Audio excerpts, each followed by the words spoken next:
মা ঘরে রান্না করছিল। এমন সময় ছেলে এসে মাকে একটা চিরকুট ধরিয়ে দিল, বললো মা তোমাকে একটা বিল দিলাম, বিলটা পরিশোধ করো। মা বললো যাও তো, আমি কাজ করছি। বলছে না মা, তোমাকে একটা বিল দিলাম, বিলটা পরিশোধ করো। মা কাগজটা খোলার পর দেখলো ছেলে লিখেছে যে মা তুমি রান্না করার সময় বিভিন্ন সময় আমাকে বিভিন্ন জিনিস আনতে বলো, এটার জন্য 100 টাকা বিল। তুমি আমাকে গাছে পানি দিতে বলো, এটার জন্য 100 টাকা বিল। তুমি মাঝে মধ্যে দোকানে পাঠাও, এটার জন্য 100 টাকা বিল। মা এটা দেখে দাঁড়ানো অবস্থা থেকে বসে যায়। বসে যাওয়ার পর বাবা তুমি লিখেছো? বলছে মা হ্যাঁ আমি লিখেছি। বাবা তুমি লিখেছো? বলছে মা হ্যাঁ আমি লিখেছি। বললো যে এক কাজ কর, তোমার জন্য আমি একটু নুডলস রান্না করেছি, নুডলসটা তুমি খাও, আর তোমার বিলটা আমি নিয়ে আসতেছি, তুমি একটু ওয়েট করো।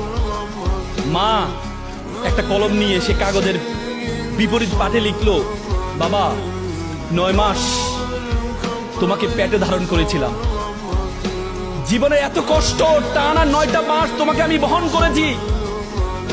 রাতে ইচ্ছে করতো একটু ডান পাশ হই, কিন্তু ডান পাশ হতাম না। আমার বাবুটা যদি পেটে ব্যথা পায় সেজন্য আমি ডান পাশ হতাম না। ইচ্ছা করতো একটু বাম পাশ হই, কিন্তু যে বাবুকে আমি দেখি নাই তার প্রতি আমার এত মহব্বত, আমি বাম পাশ হতাম না যে আমার সন্তানটা যদি ব্যথা পায়। সেটার জন্য তোমার বিল 0 টাকা। তুমি জন্মগ্রহণ করেছিলে, জন্মগ্রহণ করার পর 2টা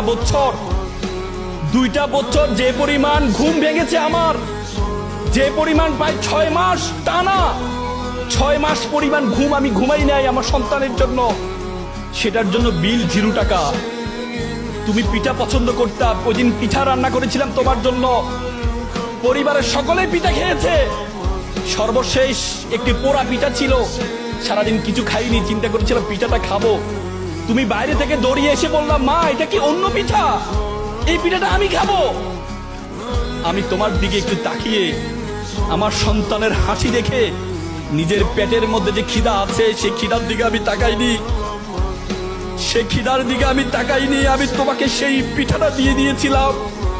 তুমি খাচ্ছ, আমার অন্তরের যে বাসনা, অন্তরের যে ভালোবাসা আমি প্রকাশ করতে পারিনি, সেই বিলের জন্য তোমার জন্য 0 টাকা।